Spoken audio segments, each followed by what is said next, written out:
Hello everyone. अभी तक जो टेंसेस मैंने आपको सिखाए वो मैंने आपको एक्टिव में सिखाए। अब आपको टेंसेस को पैसिव में भी सीखना पड़ेगा, लेकिन उससे पहले आपको ये सीखना होगा what is the difference between active and passive. Active और पैसिव में क्या डिफरेंस होता है, आपको कैसे पता चलेगा कि ये सेंटेंस एक्टिव है या फिर पैसिव है। फाइन, तो देखो इसके लिए मैंने यहाँ पे लिखा है difference between active and passive. Active और पैसिव में क्या डिफरेंस होता है, तो देखो मैंने क्या लिखा है। पैसिव में या तो ऑब्जेक्ट होता नहीं, पैसिव में क्या होगा, या तो ऑब्जेक्ट होता नहीं, और अगर होता है तो उसके साथ आपको मिलेगा के द्वारा। क्या लिखा मैंने, पैसिव में या तो ऑब्जेक्ट होता नहीं और अगर होता है तो उसके साथ के द्वारा लिखा हुआ होता है। जैसे देखो मैंने सेंटेंस लिखा है रोहन खाना पकाता है, इसमें रोहन हमारा सब्जेक्ट है, खाना ऑब्जेक्ट है, पकाना वर्ब है। तो ये सेंटेंस है हमारा एक्टिव। कैसा सेंटेंस है, एक्टिव।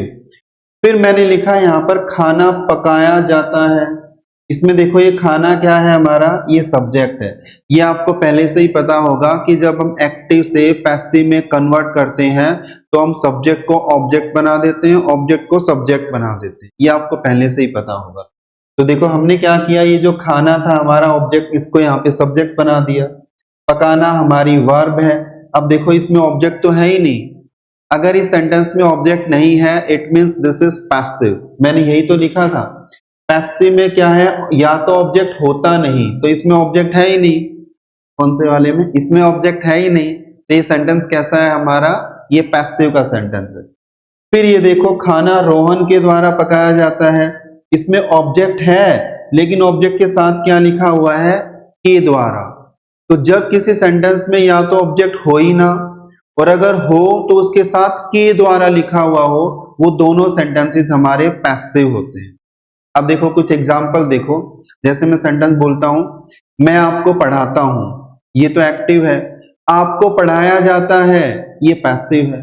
आपको मेरे द्वारा पढ़ाया जाता है, ये भी पैसिव है। रोहन ने कार खरीदी, ये एक्टिव है। एक कार खरीदी गई, ये पैसिव है। एक कार रोहन के द्वारा खरीदी गई, ये भी पैसिव है। तो इस तरीके से आपको समझना है difference between active and passive. अगर आपको ऐसे समझ में नहीं आया तो मैं एक दूसरे तरीके से आपको समझाता हूं, क्या पता उससे आपको और अच्छे समझ में आ जाए। वो दूसरा तरीका क्या है,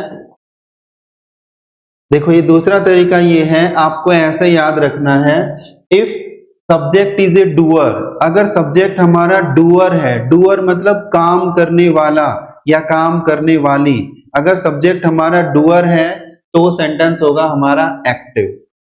फिर देखो मैंने लिखा है if subject is a non doer, अगर सब्जेक्ट हमारा नॉन डूअर है, नॉन डूअर मतलब वो कोई काम नहीं करता, तो वो सेंटेंस होगा हमारा पैसिव।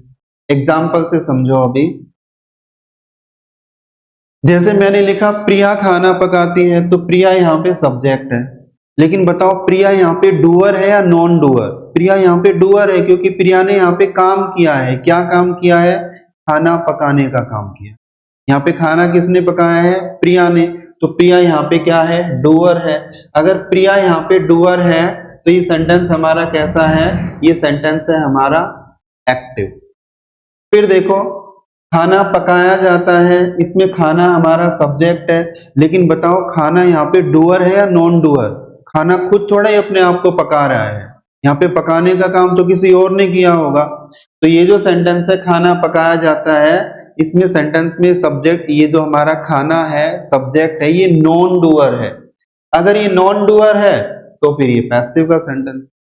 तो देखो एक ये भी तरीका है, आप सिंपली ऐसे याद रखो, अगर किसी सेंटेंस में सब्जेक्ट डूअर है तो वो एक्टिव का सेंटेंस है, सब्जेक्ट हमारा नॉन डूअर है तो वो पैसिव का सेंटेंस। अब कुछ और एग्जांपल देखो, जैसे मैं सेंटेंस बोलता हूं रजत ने एक मोबाइल खरीदा, तो यहाँ पे खरीदने का काम किसने किया, रजत ने किया। रजत यहाँ पे सब्जेक्ट है, और कैसा सब्जेक्ट है, ये डूअर है। डूअर मतलब काम करने वाला है ये, तो ये एक्टिव का सेंटेंस है।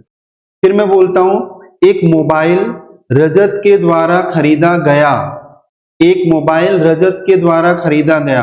अब बताओ यहाँ पे मोबाइल जो है ये हमारा सब्जेक्ट तो है, लेकिन ये क्या है, डूअर है या नॉन डूअर? ये तो नॉन डूअर है, मोबाइल ने खुद थोड़ा ही अपने आप को खरीदा है, खरीदने का काम तो किसी और ने किया है, तो मोबाइल यहाँ पे क्या है, नॉन डूअर है। तो ये सेंटेंस कैसा है, ये पैसिव है। और देखो सेंटेंस देखो, अभी मैं सेंटेंस बोलता हूं, कैटरीना खाना पकाती है, तो यहाँ पे पकाने का काम किसने किया, कैटरीना ने किया। तो कैटरीना क्या है, यहाँ पे सब्जेक्ट है और डूअर है, तो ये एक्टिव का सेंटेंस है। फिर मैं बोलता हूं खाना पकाया जाता है कैटरीना के द्वारा। अब देखो यहाँ पे खाना जो है ये सब्जेक्ट तो है, लेकिन ये नॉन डूअर है, ये खुद अपने आप को नहीं पका रहा है, पकाने का काम किसने किया है, कैटरीना ने किया है। तो ये सेंटेंस कैसा है, ये पैसिव है।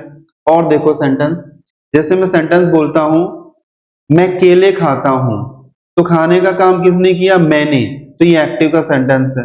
फिर मैं बोलता हूं केले मुझे खाते हैं, अब ये बताओ ये कैसा सेंटेंस है, केले मुझे खाते हैं, ये एक्टिव है या पैसिव है? अगर आप सोचते हो कि केले मुझे खाते हैं ये पैसिव है, तो ये रॉन्ग आंसर है आपका। अगर आप सोचते हो कि ये एक्टिव का सेंटेंस है, तो भी ये रॉन्ग आंसर है। ये दोनों ही रॉन्ग आंसर होंगे। क्यों? क्योंकि केले मुझे खाते हैं इस सेंटेंस की कोई सेंस ही नहीं है। देखो सेंटेंस क्या होता है, a group of words which makes a complete sense is called a sentence. शब्दों का समूह जो पूर्ण अर्थ देता है वाक्य कहलाता है। तो इसकी तो कोई सेंस ही नहीं है।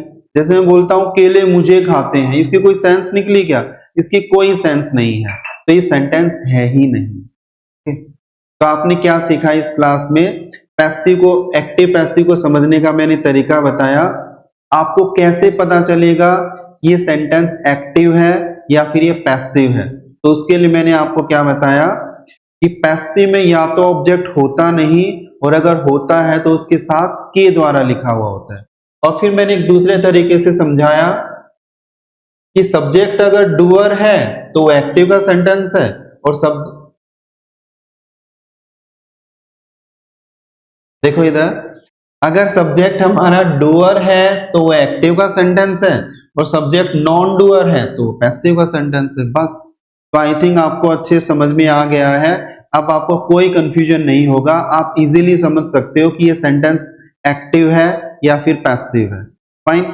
तो अभी एक्सरसाइज नंबर 19 हम सीखेंगे प्रेजेंट इंडेफिनिट टेंस पैसिव। ये मैं आपको नेक्स्ट वीडियो में सिखाऊंगा। तो आज की इस वीडियो में इतना ही, बाकी हम करेंगे नेक्स्ट वीडियो में। Okay then, bye everyone, see you in next video.